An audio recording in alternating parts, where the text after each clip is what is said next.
next play is called Patronicus. That's by Ryan Barber. In scene 1, we meet Patronicus, father of Axiom, husband to Justina. He's a soldier, 28 years old. We meet Justina, mother of Axiom, wife of Patronicus, keeper of the house, 27 years old. And we meet Axiom, son to Justina and Patronicus, 6 years old. The setting is June the 8th, 4080 BCE. Inside the house of Patronicus, Justice and their son Axiom are at the end of their day. The sun is setting on the horizon. At rise, Justina is in the kitchen making a meal, while Patronicus is nearby, playfully sword fighting with his young son Axiom, using small wooden swords. The light from the setting sun is shining into their modest house. Dust is seen in the sunbeams. The smell of fresh flowers from Justina's garden, which is outside, fills the air. There is simple furniture around the room. There are shields and swords hanging on the walls. A brown and gold falcon is sitting on a perch of branches that is in the corner of the room. It is his area. Husband, in the morning, will you be going off to battle yet again? What special meal would you like or prefer? All of your food is special to me, wife. Today I merely want to feast on the joy of being with my family. Oh! Nice. Good job, son. We don't want you to go, Patronicus. The community is saying that this foreign army is so vast that no nation has been able to withstand them, and that even our formidable army does not stand a chance. I understand your fears, my wife. I have them too, but I am a soldier, and it is my duty to defend the community and my family. Do not fear, wife. I will fight well and be back within your loving arms. I will also be around to watch our son grow up and become a man. I pray to the gods that this may be true, husband. Father, when will I be a soldier? Son, you must learn to defend yourself and your family, but I pray you will never have to see warfare as I have seen it. You must never look for the fight, but always be on your guard. I have this fear that once you will leave, I will never see you again. Why don't you please stay just this one time? Keep your wartime falcon on his perch, leave him be, and instead stay with us. Surely, if you and your men are defeated, your wife and son, who stay here, will be next in the invader's path, and we shall meet a similar fate. So stay with us and let us be together. I am one of the few men who can relay messages with my falcon. I must be there. It is my duty. Now, wife, it is neither death nor pain that must be dreaded by us, but the fear of death and pain. If I am to die, I will die with honor. So to leave your wife and son to their demise so you can die in battle is what you desire? That is your so-called duty? The gods have given you a family, but instead you want to leave that family now? What would the goddess of hearth and home say to you now? What would you say to them? I do not have time to explain the complexities of my duties to you, Justina. Know that I fight for you in every aspect of my being, and for my son as well. The discussion of the needs of the goddess of family and the gods of war will not be the topic of discussion my last here tonight. Instead, let me be happy and joyful. Trust that duty and family pull on my heartstrings equally. The balance for me being between leaving and staying is even on both sides of the scale, but my men and I must try to withstand the conquering forces, even if it is a battle already fated. There is silence in the room after he says this. Then Justina and Axiom both get up and hug Patronicus.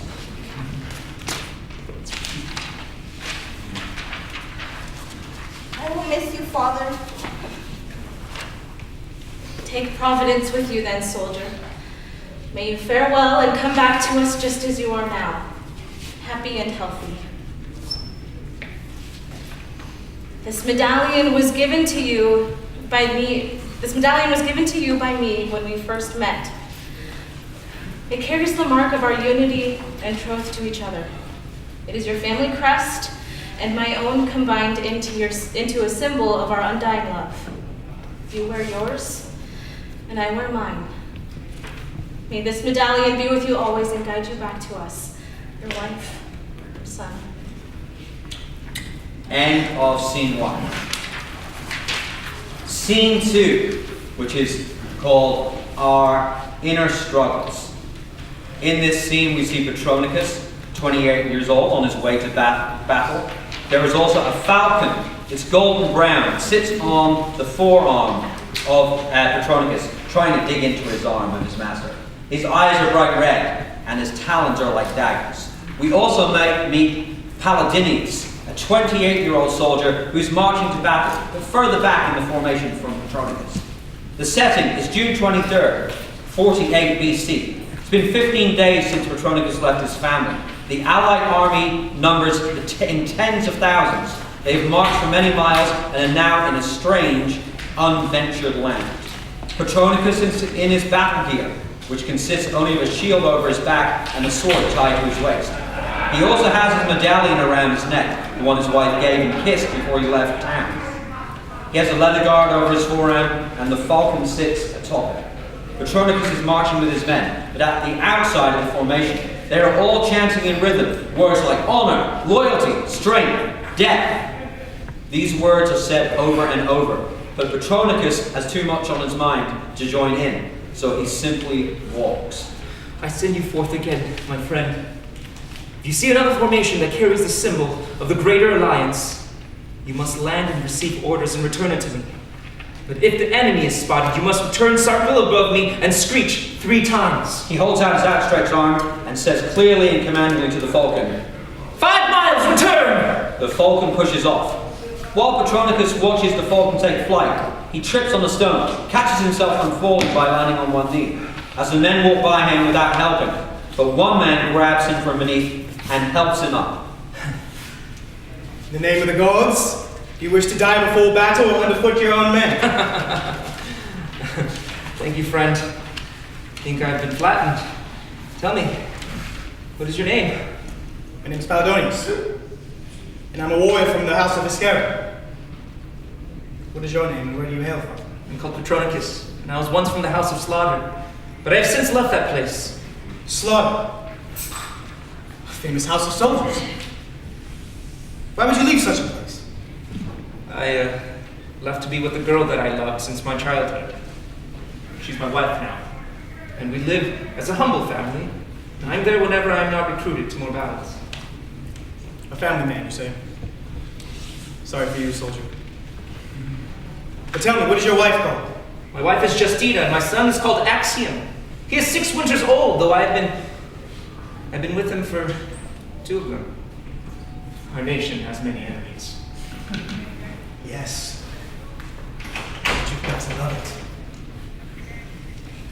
I don't believe any maiden will ever keep me from this life. I love the weight of my sword in my hand and the rush of the fray. You say that because it is all you've known. I was once that way. I appreciate much more the weight of my son on my shoulders and the rush I get from being with my wife. Just then, a sounding horn is heard, signaling the men to take a 15-minute rest. Paladonius and Patronicus find a large stone nearby, and they sit together.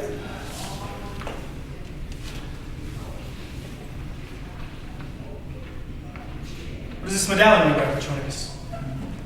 My wife gave it to me during our courtship.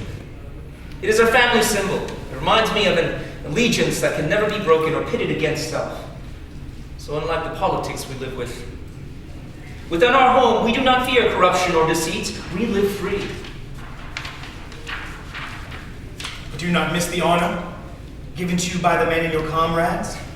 Do you no longer care for the praise bestowed upon the valiant soldier fighting for his cause? Causes change every day, my friend. Politics, new alliances, new enemies, these changes, they're like the weather. Outside of my modest home, the world is a tempest, but within my home, there is calm and serenity. I spend the day hunting and tending to the crops. My wife watches over the house and cooks for us. My son cares for the animals, well, whenever he's not off exploring or breaking something. This life sounds pleasant enough. But how do you expect to die with glory in such a life as that? And what separates you from the rest of the lowly working class? How do you expect the gods to notice you? I believe the gods notice me every day because I'm happy with my family. That is my blessing. Can you say the same for yourself, young warrior? Are you happy every single day while you are in pursuit of battle? Do you wake up happy and see the stars happy? Life is not to be enjoyed, or to give us happiness every day. What is this talk you speak of? I'm simply telling you that when everything is in order in your life, you will learn the peace of mind that is like nothing else. It is attainable by all free men, and I myself found it after so long. It is not to be feared or avoided, but hunted down and captured. Well, I do not doubt what you say, nor what you claim makes you happy. But I want to leave behind a part of me in the book of legends. But what is that compared to a flesh and blood part of you that will live on after your death? My son is my promise for my future. He is my glory and my afterlife. It is in him that I will live on, and thus I will never have fear. I only fear for him. That is all. Patronicus sees his falcon returning overhead. He hears the falcon screech 3 times. Just then, hundreds of enemy arrows from beyond the hill are seen in the air. 1 second. Then the next, they are landing into hundreds of soldiers' bodies who fall down, dead, to the ground. There is chaos all around Patronicus and Paladonius. This is it! Shields up to war! End of scene 2. Scene 3. A soldier makes it back. The characters are Paladinius, Justina, and Axiom. They await their father's return. It is the month after the battle that Paladonius and Patronicus were involved in. It's 45 days after Patronicus left home. It is midday. The soldier that Paladonius has been walking for hundreds of miles. He's still caked with the same blood and dirt from a month ago when the fateful battle took place. He's walking through fields of corn and wheat and nears a modest house. It's sunny and warm. There are blue skies. Inside, Justina is playing with her son Axiom. As Paladonius nears the front door, he can hear the sound of a child's laughter. He knocks. Axiom, you stay here while I go see who it is. Hello? Who are you? What long journey have you been on to look like this? Please, come in. Drink some water. What news do you bring?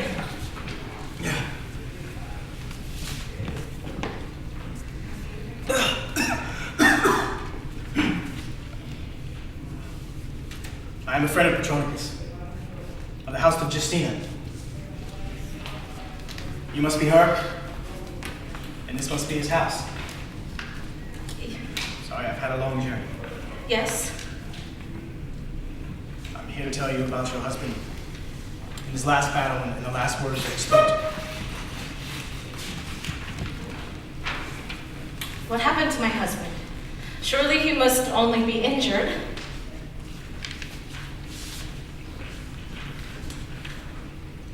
I am sorry, but Patronicus was killed in battle. We both were ambushed. His falcon gave us a split-second warning to defend ourselves, but once the battle ensued, it was pure chaos. At the time, we were taking our rest from our march. We were hit by a barrage of enemy arrows. Me and Patronicus ran towards the enemy with what was left of our battalion. We fought the enemy head-on, sword to sword. And I saw your husband fight valiantly and ferociously. The enemy was looking at him as if he was a man possessed, which I know he was. He was possessed by you. Yes. He was yelling as he was fighting. He was yelling, "For Justina! For Axiom!" He was the most feared man within our ranks. Tell me, how did you die? He met his fate when 20 of the enemy's men swarmed to him to stop his rampage. He was clearly outnumbered. Was able to defeat more than half of them quick enough. But he lost his strength and his speed. I rushed towards him. But he made such a distance between us, almost as if he planned to win the battle all on his own. Once I made it to him, he was fighting the last man, while all the rest of the enemy were retreating. Oh, he killed the man. But he fell down right beside him. He was covered with wounds and was bleeding all over. His breathing was labored once I got close enough. What did he say? Tell me now. First, your husband told me not to choose this lifestyle, and that bloodshed and cruelty of war were never to be embraced in love. That many a man will lose more than what people can guess at or understand. He was glad that I, myself, was able to know his story and what he would be losing. He told me to make it back to his home. And tell his wife this. I'm sorry, Justina, and I will miss you. My husband did not want to go to this war. I know that his mind was against it all along, but he had this sense of duty alone to drive him. My husband fought so madly because he did not want to be there. He wanted no part in this stupid war. You were right, Justina. But your husband and I talked much before war came to both of our feet. He surely did not enjoy being away from you and his son. But he did have an interest in keeping you and him safe. During my journey here, I was assured that the invading armies are retreating, and that we are all safe now. They say that the tides of war have changed, the most of them in our favor, of the battle where your husband showed so much valor. I don't care. I lost my Patronicus and would gladly accept my own death alongside him at the hands of the same enemy. Let them come. I understand your pain. But you have a son to protect and to care for now. You are safe because of your husband. We'd want you to be happy and to be safe. Enough! Your words bring me no comfort. Please just get out of here. Your message from my husband has been received. Now may you leave me to my pain. I thank you for all you have done for Patronicus, but I cannot take this right now. Please just leave. Yes, ma'am. And he leaves. What is it, Mother? Nothing, son. Just a friend of your father's who has come to tell us that he is on his way back from battle. You are lying, Mother. When you went to answer the door, I climbed out of my window and I ran to the side of the porch and I heard it all. Father has died. Yes, son. Your father has died. Justina opens her arms, and Axiom runs to hug his mother. Just then, a falcon is heard screeching from outside. Justina and Axiom both scramble outside to see him. They look up to see Patronicus' falcon high above. Look, Mother. It's Father's falcon. Just then, the falcon drops something from his claws that falls all the way down and lands in the hands of Justina. She looks at it. It is Patronicus' medallion. Patronicus. You weren't lying, Mother. Father has come back to us. And I don't believe he will ever truly leave us. End of play.